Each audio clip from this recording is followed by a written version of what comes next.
Le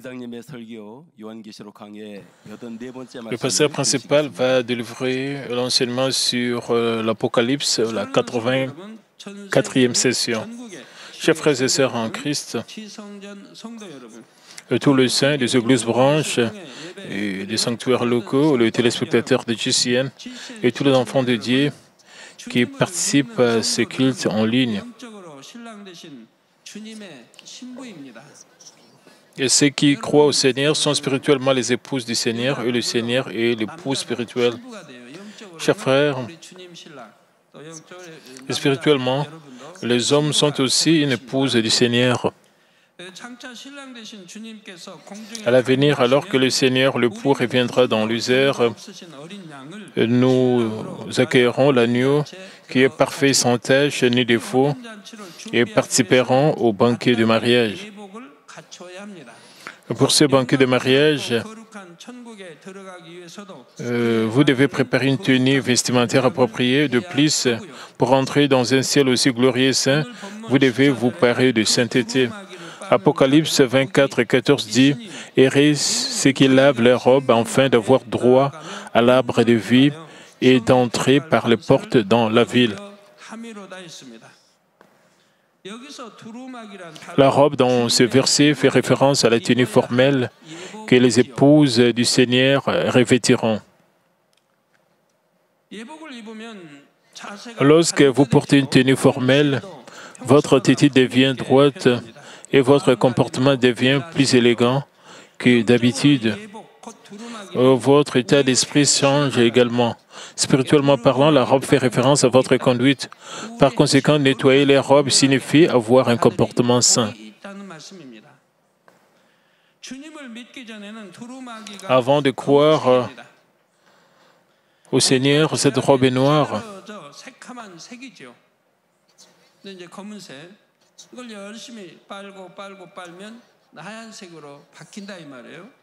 Lorsque vous nettoyez votre robe sale encore, elle devient blanche. Une fois que vous croyez au Seigneur, vous devez diligemment laver cette robe noire avec de l'eau propre. En d'autres termes, vous devez circoncire votre cœur avec la parole de Dieu. Et si vous voulez vraiment voir une conduite sainte, votre cœur doit d'abord changer. Et par conséquent, laver la robe, c'est circoncire le cœur et nettoyer ce qui est souillé par le péché et le mal. Vous devez arriver à ressembler à l'image de Dieu. Le passage dit que ceux qui lavent leur robe de cette façon sont bénis. Il est dit aussi, ils peuvent avoir droit à l'arbre de vie et peuvent entrer par les portes dans la ville. Avoir droit à l'arbre de vie, c'est recevoir la vie éternelle, c'est-à-dire le salut. Entrer par les portes dans la ville a des significations. Et premièrement, cela fait référence au processus d'avancement vers une meilleure place au ciel à mesure que votre foi grandit. Les chrétiens savent juste qu'il y a un seul ciel, mais vous prenez conscience que le ciel se compose de quelques espaces divisés. Lorsque vous regardez attentivement le verset d'aujourd'hui, inclus, entrez par les portes, vous comprenez que le ciel est classifié.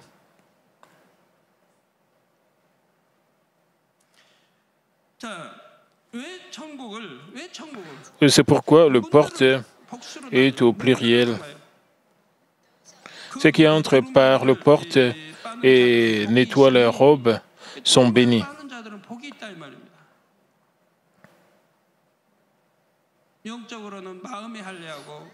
Heureux ceux qui circoncisent leur cœur et se conduisent saintement et deviennent saints, passant du temps à rejeter le péché et la contre-vérité de leur cœur.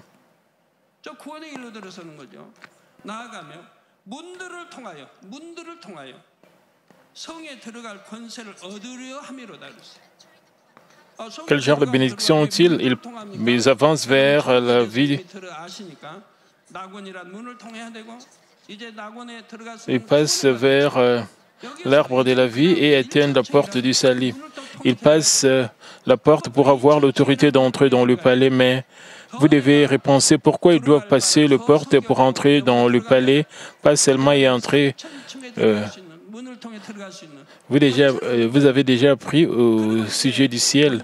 Après être passé par la porte du paradis, puis vous passez par la porte du premier royaume du ciel, puis du deuxième royaume, puis du troisième.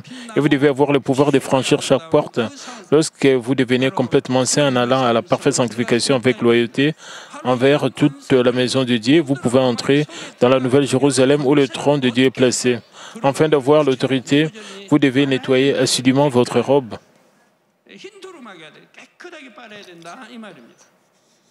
Pour que votre robe devienne blanche.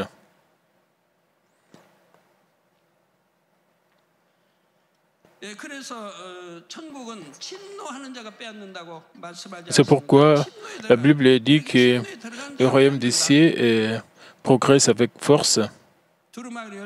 Ce sont les violents qui s'en emparent. Chaque fois que vous nettoyez votre robe, vous avez l'autorité et battez le mal et Satan. Alors vous passez la porte du paradis. Vous battez à nouveau avec eux.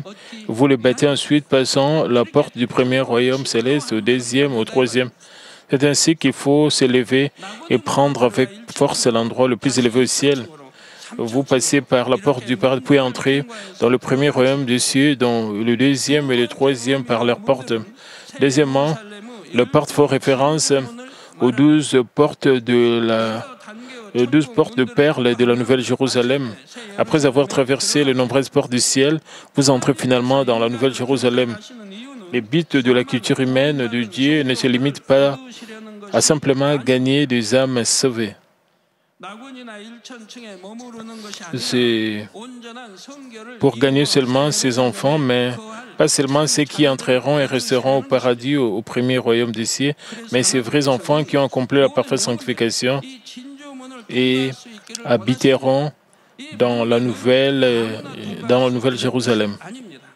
Le Dieu désire que toutes les âmes passent par ces portes de perles, mais ce n'est pas n'importe qui peut entrer par ces portes à la porte d'une ville où le roi vécut pendant la période de la monarchie. Il y avait des gardes qui gardaient les portes de la ville et ceux qui n'étaient pas en état d'entrer dans la ville ne pouvaient pas franchir la porte. De plus, ils avaient besoin d'une autorité ou d'une position supérieure pour franchir librement la porte du palais du roi. Une qualification appropriée est également requise pour entrer par les portes du ciel. Vous devez avoir l'autorité d'être un enfant de Dieu. De plus, si vous voulez entrer dans une meilleure place au ciel, vous devez posséder une plus grande autorité. Cette autorité peut vous être donnée d'en haut dans la mesure où vous devenez saint et sanctifié et ressemblez à Dieu en lavant votre robe. De même, plus vous nettoyez votre robe, plus la puissance de Dieu vous est transmise. Plus vous devenez saint, plus grands sont le miracle, les signes donnés par Dieu que vous pouvez montrer. En d'autres termes, vous avez besoin de l'autorité en tant qu'enfant de Dieu et vous avez besoin d'une autorité plus puissante pour aller dans un endroit plus agréable au ciel. La puissance de l'autorité dépend de la propriété de votre cœur et de votre ressemblance avec Dieu. Si vous voulez entrer dans la Nouvelle Jérusalem où se trouve le trône de Dieu, vous aurez besoin d'une autorité encore plus grande. Si vous acquérez l'autorité d'entrer dans la Nouvelle Jérusalem en passant par le porte, il devrait y avoir de preuves pendant que vous viviez sur la terre. Dans la mesure où votre esprit et votre âme prospèrent, vous recevrez des bénédictions à la fois en esprit et dans les corps. De plus, vous pouvez, où que vous allez, l'œuvre ardente du Saint-Esprit vous suit et les ténèbres et la maladie disparaîtront. Jésus a dit dans Marc 16, 17 à 18, « Voici le miracle qui accompagneront ceux qui auront crié. En mon nom, ils chasseront les démons, ils parleront de nouvelles langues, ils saisiront des serpents. S'ils boivent quelques breuvages mortels, ils ne leur feront point de mal. Ils imposeront les mains aux malades et les malades seront guéris. »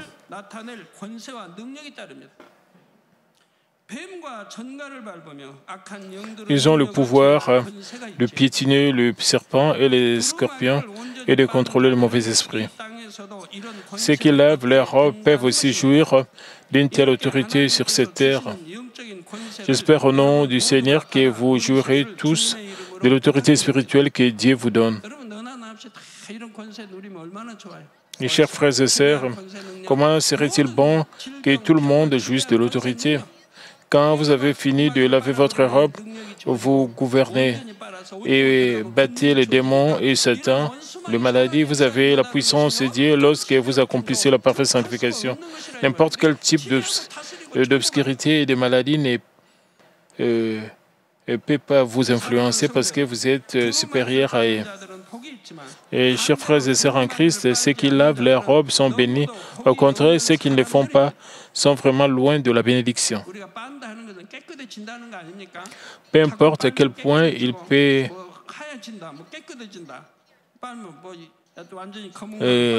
peu importe à quel point elle peut être sale, si vous continuez à la laver,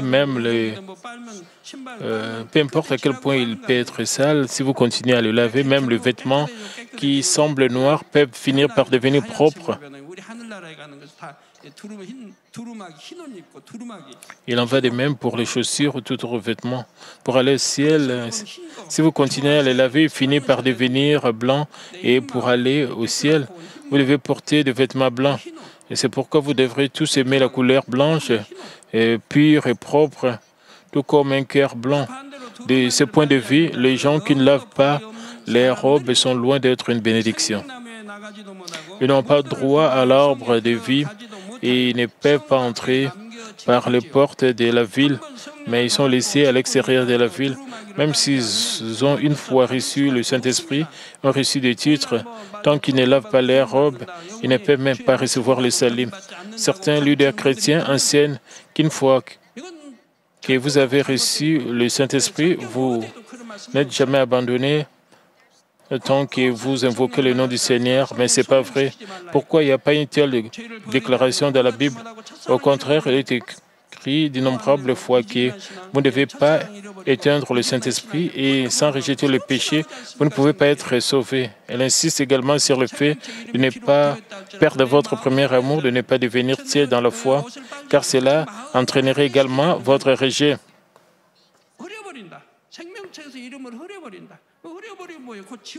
Même si votre nom est inscrit dans le livre de vie, si vous ne circoncisez pas votre cœur, en d'autres termes, si vous ne nettoyez pas votre cœur, votre nom devient flou. Que se passera-t-il lorsque votre nom devient flou? C'est comme être effacé, n'est-ce pas?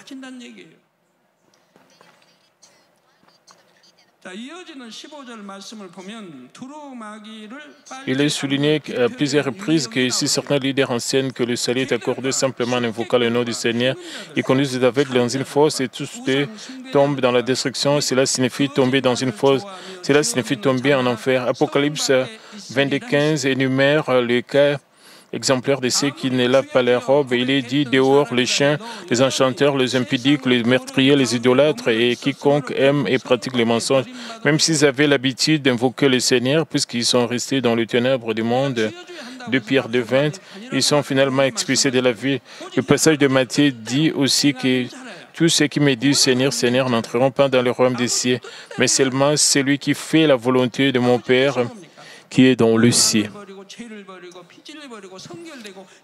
Et qu'est-ce que c'est faire la volonté de Dieu le Père?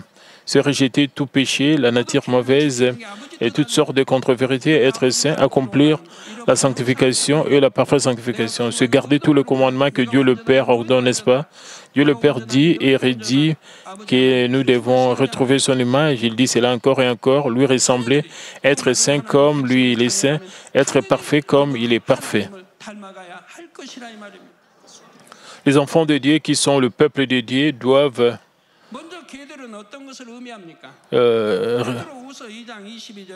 imiter Dieu le Père.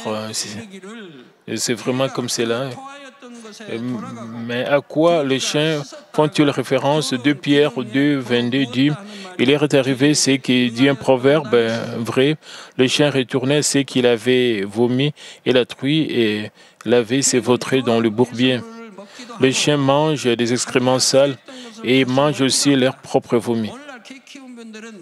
Et de nos jours, les chiens sont considérés comme des compagnons, mais dans le passé, les chiens mangeaient ce qu'ils vomissaient. même leurs propres déchets ou ceux des autres.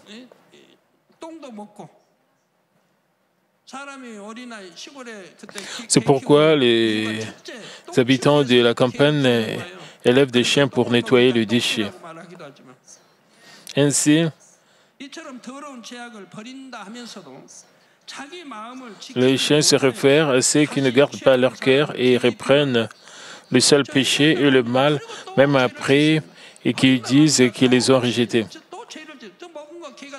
Disons que vous vous en repentez, mais que vous commettez à nouveau le péché dont vous êtes repenti. Si vous répétez cela, c'est comme un chien qui le vomit et le mange à nouveau. Pour être plus précis, par exemple, vous avez arrêté de fumer, mais maintenant, vous recommencez à fumer. Vous avez décidé de tenir vos promesses, mais maintenant, vous les brisez à nouveau. Vous n'étiez pas censé commettre l'adultère, mais maintenant, vous recherchez à nouveau le sexe opposé. De la même manière avec le vol, la haine et ainsi de suite.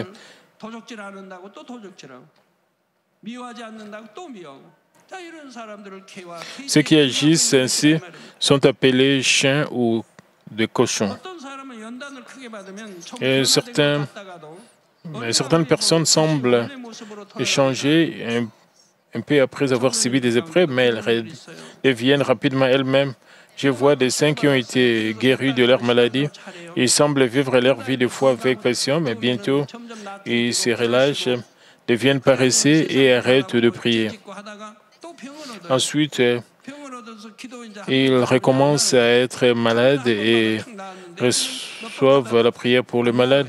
Dès lors, les maladies ne disparaissent pas avec une seule prière, car ils tombent malades après avoir connu ce qu'est la vérité à travers la parole de Dieu et les sermons.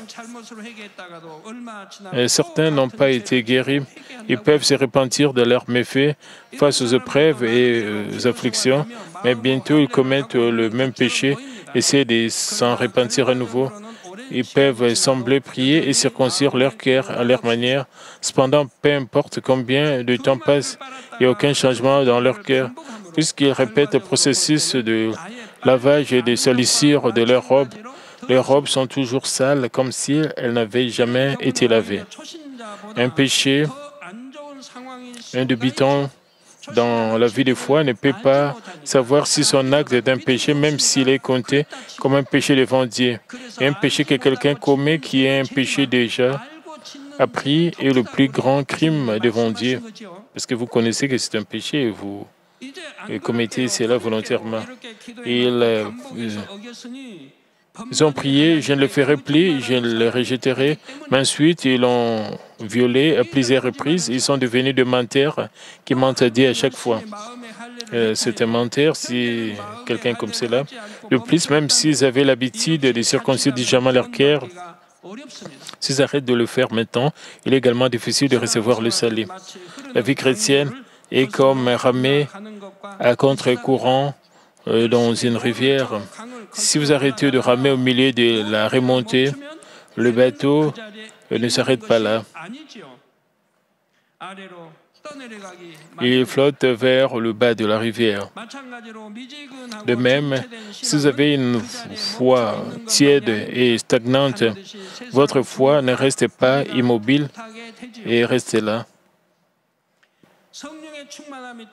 La convoitise du monde et l'injustice l'accable et le brise sévèrement.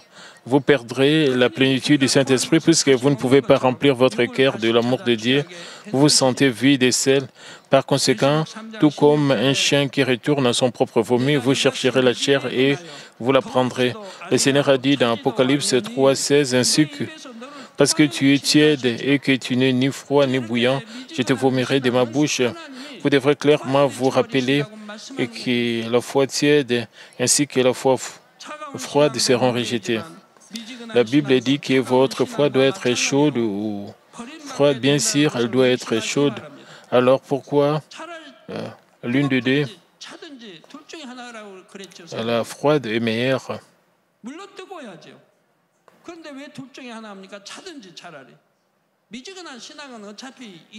La froide est meilleure. Une foi tiède est vouée à être abandonnée de toute façon.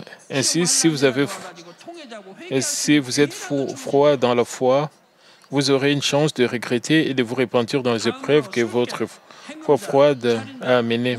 Maintenant, j'ai déjà expliqué à propos des enchanteurs, les impudiques, les meurtriers, les idolâtres et quiconque aime le mensonge. Dans Apocalypse 21, 8, je vais brièvement l'examiner. Si vous voulez en savoir plus, veuillez vous référer à la 87e session sur l'Apocalypse. Premièrement, les enchanteurs ne se réfèrent pas seulement à ceux qui pratiquent des arts secrets pour communiquer avec le mauvais esprit. En outre, ils ne se réfèrent pas.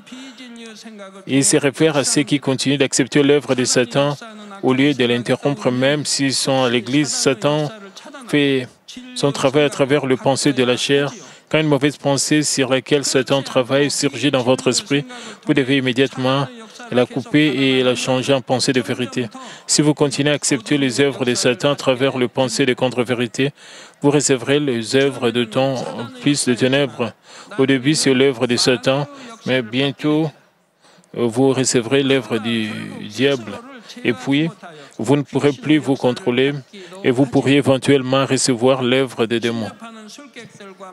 Juste comme les sorciers, vous devenez un être détestable devant Dieu. Ensuite, les impudiques ne se réfèrent pas seulement à ceux qui commettent l'adultère physique, cela met également en garde contre l'adultère spirituel. En d'autres termes, ils se réfèrent à ceux qui aiment le monde plus que Dieu et prennent le monde, même s'ils disent croire en Dieu.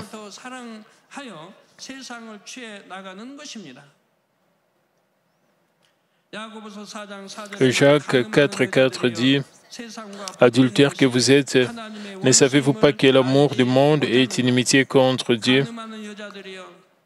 Et celui donc qui veut être ennemi du monde sera ennemi de Dieu. »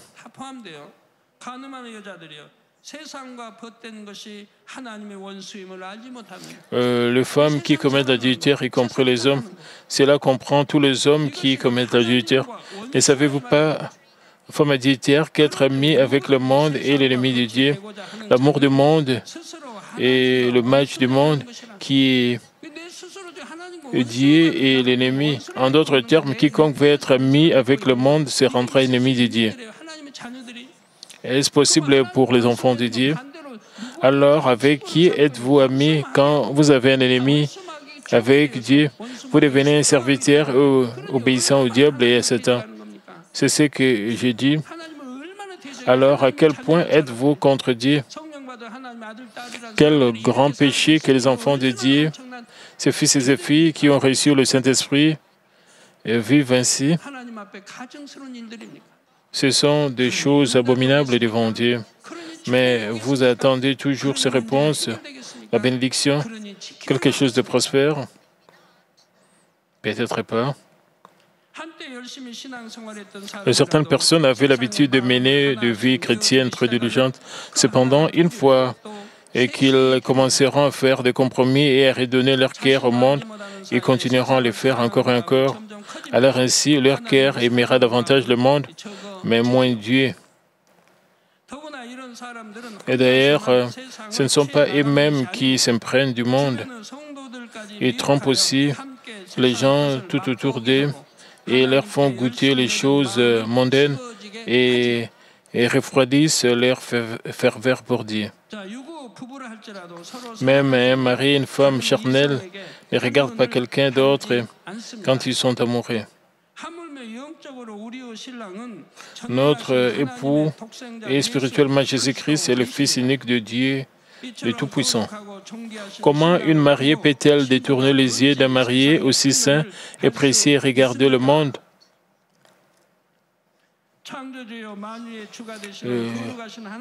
Le Dieu saint qui est le Créateur et le Seigneur de tous a donné son amour aux êtres humains qui sont comme un grain de poussière. Il a livré son Fils bien-aimé au châtiment cruel de la croix pour le pécheur comme nous. Et il nous donne aussi le Saint-Esprit pour que nous puissions vaincre le monde. Il prépare la gloire indescriptible du ciel et attend que nous y vivions avec lui pour toujours. Après avoir connu un tel amour, après avoir reçu le Saint-Esprit et après avoir expérimenté sa grâce, comment peuvent-ils trahir Dieu? Ainsi se séparent de Dieu et s'abstiennent de l'adorer pour l'honneur, l'autorité, l'argent ou la convoitise. Alors, ils sont ceux qui ont abandonné l'amour du Seigneur et commettent l'adultère spirituel. L'ennemi diable et Satan les dévoreront comme un lion rugissant et en feront leur proie. Et comme des lions rugissants et en feront leur proie. Dieu ne veut pas que nous l'aimons au hasard, il veut que nous l'aimons de toute notre vie. Dieu nous demande d'être fidèles jusqu'à la mort. Il veut que nous l'aimions de tout notre cœur, de toute notre force, de toute notre vie, de toute notre volonté, de tout notre esprit. Nous devrions donner toute notre vie à 100% pour Dieu.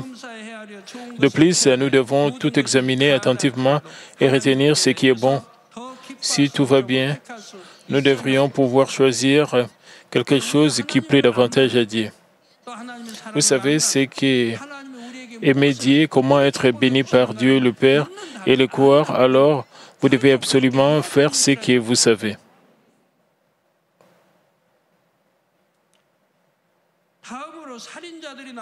Et puis, le passage parle de meurtrier. Non seulement le meurtre physique, mais aussi le meurtre spirituel est un grand péché. Il existe différents types de meurtres. La première est de haïr le frère. Même la première sorte est de haïr le frère, mais si vous ne révélez pas la haine extérieurement, mais que vous détestez un frère uniquement dans votre cœur, spirituellement, cela partage la même origine que le maître. La seconde sorte est d'enseigner la vérité de manière incorrecte pour faire trébucher le frère. Vous avez laissé vos frères perdre près avec un mauvais guide. Par exemple, vous instruisez votre troupeau comme ceci, il est impossible de rejeter toute forme de mal. Ainsi, tout ce que vous avez à faire est de dire simplement « je crois » et c'est suffisant. Alors, ceux qui pensent que c'est difficile de rejeter le péché, j'aimerais avoir une vie chrétienne plus facile, accepteront immédiatement votre enseignement dans leur cœur. Ils abandonneront la résistance contre le péché jusqu'au sang et essaieront de faire des compromis. C'est comme un aveugle conduisant un autre aveugle et se dirigeant ensemble vers la mort. Il n'y a pas de recommandations de sans enthousiasme dans la Bible. Daniel n'a jamais coupé le coin pour prier chaque matin. S'il avait sauté sa prière pendant un mois, il n'aurait pas été jeté dans la fosse aux lions. Personne ne pouvait envahir et espionner sa maison, car il était le commandant second à l'époque. Il ouvrit la fenêtre et priait à haute voix chaque matin vers Jérusalem. Ainsi, les ennemis de Daniel ont pris la scène comme preuve pour le poursuivre. Et si Daniel avait prié en silence, en fermant les fenêtres ou l'avait fait dans la couverture, personne n'aurait pu les poursuivre en justice pour avoir violé le commandement du roi. Cependant, il a fait comme d'habitude, ouvrant les fenêtres vers Jérusalem. Il n'a pas fait des compromis, sachant qu'il sera entraîné dans la fosse aux lions. De même, les croyants qui aiment Dieu avancent avec foi, sans changer, sans renier, sans faire de compromis. Il n'y a aucune déclaration selon laquelle les personnes qui ont une foi sans conviction peuvent être sauvées dans la Bible. Le livre enseigne que vous devez vous débarrasser du péché et le combattre jusqu'au sang. Où est la déclaration de vivre à peu près dans la foi? Alors vous êtes sauvés. Si quelqu'un le trouve et le lit dans la Bible, c'est lui. Ici devient de la paille ou non du blé. Dieu demande à l'enseignant de rendre des comptes pour avoir conduit une âme et à marcher sur le chemin de la mort, car il accorde plus de valeur à une âme qu'à l'univers tout entier. Voici un autre exemple. Certains leaders d'une église parlent d'un programme de divertissement mondain ou d'une affaire dont le temple est dédié. Si des croyants novices qui ne connaissent pas la vérité le voient, ils peuvent penser que c'est acceptable de le suivre. De même ceux qui ont appris qu'ils ne devraient pas le faire peuvent voir ce que font les leaders. Alors, ils ne se gardent pas, mais ils suivent les leaders. Dans ces cas, les gens qui font la contre-vérité, bien sûr, en sont responsables. Mais ce leader qui ne donne pas l'exemple mais font trébucher les autres ne peut pas non plus être dégagé de leurs responsabilités. Jésus a dit dans Marc 9, 42, mais si quelqu'un scandalisait un de ces petits qui croient, il vaudrait mieux pour lui qu'on lui mît au cou une grosse mêle de moulin et qu'on le jetant dans la mer. Ceux qui sont en position d'enseigner doivent se souvenir soigneusement de ces paroles et être tempérés et sensés. Et troisième est un cas où un serviteur de Dieu ou un leader ne prend pas bien soin du troupeau qui lui est confié, mais le Père. Vous devez nourrir spirituellement votre troupeau tout le temps afin qu'il puisse grandir dans la foi. Vous devez prendre soin du troupeau sans cesse, le protéger de la tentation et prier pour qu'il reçoive la bénédiction. Il y a des chances que lorsque vous devenez paresseux avec ses devoirs, le troupeau devienne plus mince et même s'éloigne de Dieu. Dans ces cas, vous devriez être tenu responsable de la même manière qui pourrait un meurtrier devant Dieu. Puisque le devoir d'enseigner est si important, la Bible dit et qu'il n'y ait pas parmi vous un grand nombre de personnes qui se mettent à enseigner. Jacques 3:1. Cependant, il n'est pas juste pour vous de dire « j'aspire » et pas un devoir d'enseignant parce que la responsabilité est trop grande. Si vous aimez vraiment le Seigneur, il est naturel que vous désiriez qu'on vous confie la garde d'un troupeau. Lorsque vous faites de votre mieux pour votre devoir, c'est une telle gloire, car c'est la même chose que de partager la croix du Seigneur avec le Seigneur. Combien il est honorable que vous preniez la croix, que le Seigneur tenez, que vous suivez sa voie. Imaginez combien vous êtes précieux et un enfant aimé au ciel. Le Seigneur dirait, et qui ne vous connaît pas, le ferait-il jamais? Ensuite viennent les idolâtres. D'une manière générale, l'idolâtrie consiste à se prosterner devant des idoles ou à accomplir des actions superstitieuses. Parmi les fidèles d'aujourd'hui, il y a des gens qui se font dire la bonne aventure ou par une diseuse de bonne aventure. Certaines personnes commettent même des actes superstitieux ou pratiquent la sorcellerie, mais elles disent qu'elles le font juste pour le plaisir. D'autres se prosternent à la table du rite sacrificiel et disent qu'ils le font pour la paix familiale. Certains membres lisent une voyance hebdomadaire dans les journaux disant « je ne crois pas », mais ils la lisent simplement pour le plaisir. Vous ne la croyez pas, mais vous la lisez. Combien cela est ridicule. Cependant, tous ceux qui finissent par s'asseoir avec des esprits maléfiques et les vénèrent, tous ceux-ci finissent par s'asseoir avec des esprits maléfiques et les vénèrent.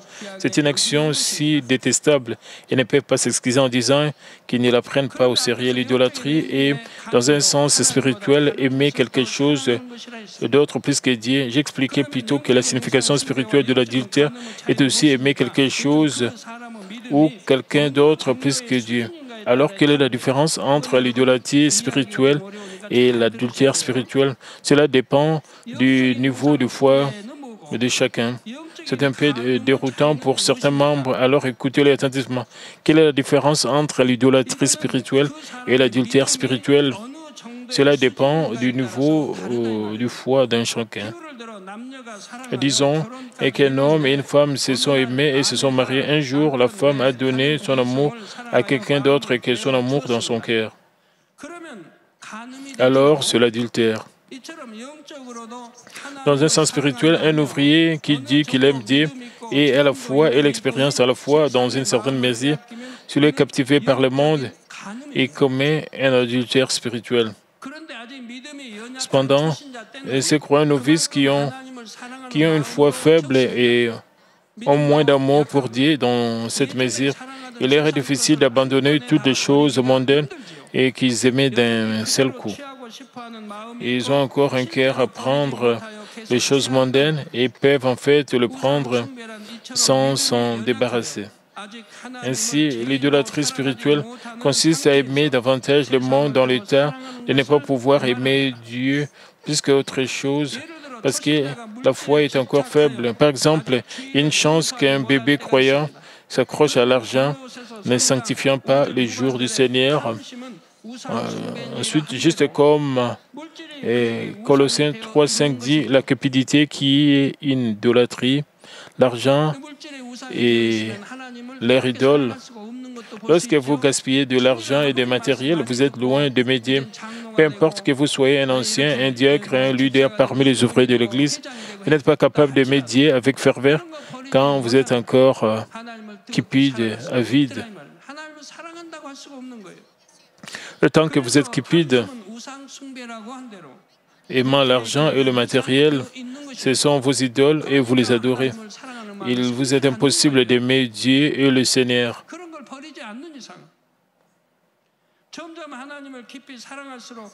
Au fur et à mesure que vous aimerez Dieu de plus en plus profondément, vous vous débarrasserez de ces idoles une par une, et la plus grande grâce et la plus grande force de Dieu viendront sur vous dans cette mesure pour acheter le ciel qui est le plus précieux. Vous arrivez à vendre tous vos biens. De notre côté, même si vous acceptez le Seigneur il y a longtemps, que se passera-t-il si votre foi n'a pas beaucoup grandi, que vous aimez toujours le monde? Si un bébé ne grandit pas après sa naissance, il ne survivra pas très longtemps. Si votre foi ne grandit pas et si vous continuez à adorer des idoles, alors nous ne pouvons pas dire que vous avez la vie en vous. De plus, le fait que ceux qui acceptent la marque de la bête pendant la grande tribulation de 7 ans ne reçoivent pas le salut est également dû au péché d'idolâtrie. Certaines personnes acceptent volontairement la marque de la bête et d'autres par peur de la persécution. Dans les deux cas, accepter la marque de la bête revient finalement à adorer des idoles et à s'opposer à Dieu. Par conséquent, si ceux qui tombent dans la grande tribulation de 7 ans veulent recevoir le salut, ils ne devraient jamais prendre la marque de la bête. Enfin, le passage parle de quiconque aime et pratique le mensonge. Vous devrez vous débarrasser des mensonges physiques, mais c'est un péché plus grave de dire des mensonges spirituels. Nier le fait que Jésus est le Christ, haïr ses frères tout en confessant l'amour de Dieu et marcher dans les ténèbres en disant que vous êtes en communion avec Dieu. Tout cela, toutes ces choses sont des mensonges. Jean 8, 44 appelle le diable, il est le menteur, le père des mensonges. Le diable est un menteur, le père de... Le menteur, père ici pourrait être un mot et signé pour le menteur. De toute façon, le diable n'est que le roi de tous les menteurs. Vous, le menteur, aimeriez-vous continuer à mentir et comme les imitateurs du diable? Ceux qui aiment le mensonge et le pratiquent appartiennent au diable. La plupart des gens du monde vivent leur vie dans de petits ou de grands mensonges, mais les croyants ne devraient pas le faire. De plus, ceux d'entre vous qui non seulement reçoivent le salut, mais inspirent également la Nouvelle Jérusalem, devraient arracher la racine des mensonges. Parmi les nombreuses contre-vérités qui semblent différentes des mensonges, si vous regardez de près leur origine, beaucoup d'entre elles proviennent de la grande racine des mensonges. Briser une promesse à votre guise, changer d'avis pour votre intérêt, même après avoir pris une décision, ne pas marcher sur le droit chemin, mais faire de compromis avec l'injustice, se joindre à l'hypocrisie, donner une mauvaise réponse. Et tout cela vient du cœur menteur. Le temps de contre-vérité ne peuvent être rejetés que si vous retirez une grosse racine appelée mensonge. En outre, ceux qui aiment le mensonge et pratiquent le mensonge incluent également les personnes qui tentent astucieusement les autres noms de Dieu pendant la grande tribulation de 7 ans. Ils sont l'antéchrist et la force du faux prophète qui aide la bête. Ils font sembler d'être des serviteurs de Dieu, mais ils trompent en fait les gens pour en faire le serviteur de l'ennemi diable et Satan.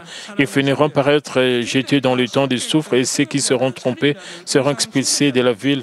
Permettez-moi de conclure le message du jour. Chers frères et sœurs, lorsque le passage dit « dehors les chiens, les enchanteurs, les impudiques, le meurtrier, les idolâtres et quiconque aime et pratique les mensonges », cela signifie qui ne sont pas sauvés. Bien sûr, je ne dis pas que les gens ne seront pas sauvés du tout, uniquement parce qu'ils prononcent des mensonges attribués une ou deux fois, parce qu'ils n'ont pas encore été capables de rejeter la haine. Selon leur mesure de foi, lorsqu'ils se répandent, ils peuvent être pardonnés dans une certaine mesure. Cependant, s'ils n'ont pas rejeté ces attributs pécheurs, même si ils sont chrétiens depuis longtemps et qu'ils ont reçu des titres, ils ne peuvent pas être sûrs du salut. Il y a des chances qu'ils restent avec une foi tiède et qu'ils ne reçoivent finalement pas le salut. Êtes-vous curieux de savoir à quel niveau ou mesure vous pouvez être sauvé et à quel niveau ou mesure vous ne pouvez pas être sauvé? Si vous aspirez à la Nouvelle Jérusalem, vous n'avez pas besoin de poser une telle question. Afin d'entrer dans la Nouvelle Jérusalem, vous devez rejeter complètement tous les attributs pécheurs, pas seulement une partie d'entrée. Que vous puissiez laver votre robe et acquérir de grands droits au nom du Seigneur Jésus-Christ, je prie. Prions tous concernant ce message. Père éternel, merci encore pour ce message combien important. Permets que nous puissions nous débarrasser de tout ce qui est péché et que nous puissions vraiment atteindre la sanctification, la parfaite sanctification pour entrer dans la Nouvelle Jérusalem. Permets que nous puissions nous débarrasser de tout ce qui est mensonge, de tout ce qui est mauvaise chose. Et Père, permets que nous puissions marcher pour te glorifier, que nous puissions marcher dans la lumière, dans la vérité, que nous puissions vraiment obéir, que nous puissions te plaire, Père. Père, aide-nous au nom de Seigneur Jésus-Christ, ainsi prié. Amen. Maintenant, nous allons recevoir la prière du pasteur principal pour le malade. Et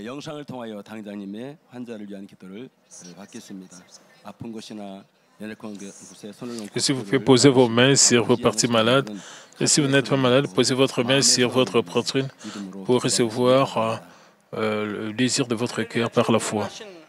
Alléluia, Dieu Tout-Puissant, Dieu d'amour. S'il te plaît, pose ta main sur tout le croyant qui reçoit cette prière maintenant. Montre tes œuvres transcendant le temps et l'espace sur tout ce qui reçoit cette prière, sur GCN Internet, via satellite des églises branches et sanctuaires locaux, sur tous les enfants de Dieu partout à travers le monde. Donne-leur la foi de croire, chasse tout ce qui est pensée négative et doute, chasse tout ce qui est test et épreuve. Le pied scalateur, le partie interne, les jointures, le tissu, les cellules, quel que soit le parti malade, consume-les avec le feu du Saint-Esprit et avec la lumière originelle. Au nom de Jésus-Christ, j'ordonne à l'ennemi diable et Satan, toutes sortes de maladies, germes, virus et infirmités, quittez-les, que la lumière brille. S'il te plaît, consume toutes leurs maladies en phase terminale et maladies incurables avec le feu du Saint-Esprit. Chasse tout ce qui est maladie endémique, y compris la malaria. Toutes les maladies contagieuses telles que le rhume, la grippe et la fièvre, quittez-les. Protégez de toutes sortes de germes et de virus. Guéris-les de tout ce qui est cancer d'estomac, des poumons, des seins, d'intestin, sida, leucémie, apoplexie cérébrale, hypertension, hypotension, diabète, problèmes de thyroïde, de cœur, de poumons, maladies des femmes et toutes sortes d'inflammations puissent les quitter et guérir tout ce qui est polio, AVC, arthrite, hernie discale, douleur dorsale, maux de tête, toutes sortes de douleurs puissent disparaître. Épilepsie, autisme, dépression, névrose, autres maladies mentales, quittez-les. Et toutes sortes de paralysies soient guéries, que le paralytique s'élève et marche, que leurs yeux puissent bien voir et que les oreilles puissent bien entendre, que les aveugles voient, que les myopes, que les sourds entendent, guérir tout ce qui est effet secondaire de toutes sortes d'accidents et guérir leurs os fracturés. Restaure tout ce qui est brûlé et permet que la sensation de chaleur puisse disparaître. Père, et permet qu'il n'y ait pas de cicatrices qui restent. Père, purifie-les de toute dépendance à la drogue, à l'empoisonnement et mauvaise substance. Que les tissus morts, les cellules mortes soient régénérés, ramène des morts à la vie. Donne à tes enfants la bénédiction de la conception.